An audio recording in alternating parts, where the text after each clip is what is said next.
السلام علیکم۔ وعلیکم السلام۔ یہیں ٹھہرے، میں ابھی حاضر ہوتا ہوں۔ بھائی میں بہت تھک گیا ہوں۔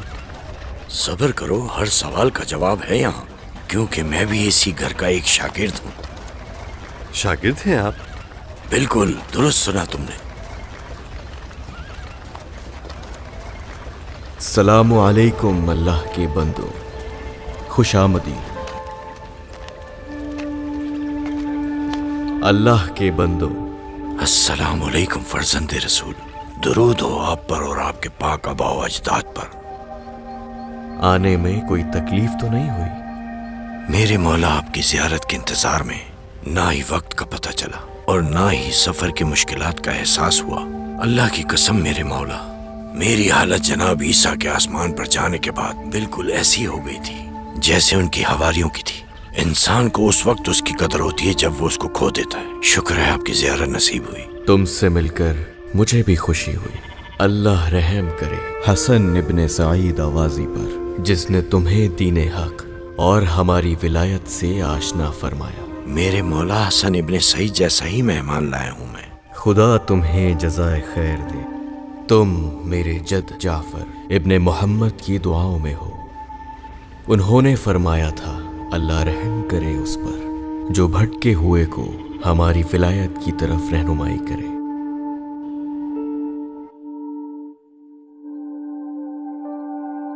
السلام علیکم آقا۔ درود و سلام ہو تم پر اے حر تائی۔ اللہ تمہاری ماں پر رحم کرے جس نے تمہیں حر نام دیا، تاکہ کربلا کے حر اور شہید تائی کی طرح امام وقت کی نصرت کرو، اور اپنے آخری وقت میں تم سے آخری سانس تک اس پر باقی رہنے کا عہد لیا۔ قربان جاؤں، کون ہیں آپ؟ میں فرزند رسول محمد بن علی ہوں، انبیاء و اوصیاء کے علم کا وارث اور رسول خدا صلی اللہ علیہ وآلہ وسلم کا جانشین ہوں۔ صلوات و سلام ہو ان پر۔ فرزند رسول، آپ نے ماں سے کیا ہوا وعدہ یاد دلا دیا۔ مجھے ایسا لگتا تھا کہ تلوار کے بغیر وعدہ پورا نہیں ہو سکتا، میں نے بیجا تلوار چلائی۔ اے حر، تمہیں اپنے باپ کی دعاؤں سے نجات ملی۔ اب وقت آ چکا ہے کہ تلوار کو کنارے رکھو اور اپنے وعدے کو پورا کرو۔ پہلے امام وقت کو پہچانو، ان کے حکم پر عمل کرو۔ تو مجھے اجازت دیں، کچھ دن میں آپ کی خدمت میں رہوں۔ جب تک مدینے میں ہو ہمارے مہمان ہو۔ یہ فخر کا مقام ہے۔ تم بہت دور سے آئے ہو، جاؤ آرام کرو، ہمارے مہمانوں کی مہمان نوازی کی جائے۔ تشریف لائیے۔ مولا اجازت دیں۔ انہوں نے ایسا راز بتایا جو میرے اور میری ماں کے علاوہ کوئی نہیں جانتا، یہ کیسے ممکن ہے؟ ظاہر ہے تمہیں تعجب کا حق ہے، کیونکہ یہ خاندان کرامات کا گھرانہ ہے۔ اس خاندان پر ایک خاص رحمت ہے۔ یہ لوگ تائید خدا سے ہر قسم کے گناہ اور برائی سے محفوظ ہیں میرے بھائی۔ اسرار الہی کا خزانہ زمین پر اس کے امین ہے، یہی ہیں علم پیغمبر کے وارث۔ کہ یہ ایک ایسے امام ہیں جن سے کبھی کوئی خطا سرزد نہیں ہوتی۔ یہ امت کو اللہ کی طرف راستہ دکھاتے ہیں، کیونکہ یہی ان کی ذمہ داری ہے۔ ان پر اللہ کا خاص کرم ہے۔ موفق، مجھے صاف صاف بتاؤ، کیا ان کے پاس علم غیب ہے؟ تمہارا جواب خود امام کی زبانی دیتا ہوں۔ ایک دن شیعوں نے بھی امام سے یہی سوال کیا تھا، تو انہوں نے فرمایا صرف خدا ہی ہے جس کے پاس علم غیب ہے۔ امام جب بھی کچھ غیب سے جاننے کا ارادہ کرتا ہے تو خداوند اس کو باخبر کر دیتا ہے۔ میرے والد نے میرے جد سے روایت کی ہے کہ اللہ جب ہمیں علم غیب دیتا ہے تو ہم جان لیتے ہیں، اور جب نہیں دیتا تو نہیں جانتے۔ وہ ہر شب جمعہ ہمارے علم میں اضافہ کرتا ہے، اور ہم کو سلیمان نبی کی طرح پرندوں کی بولی عطا کی گئی ہے، اور ہم ہر علم سے باخبر ہیں۔ تو اگر نبی کی طرح ہیں تو کیا ان کے پاس معجزہ بھی ہے؟ کرامات کہنا بہتر ہے،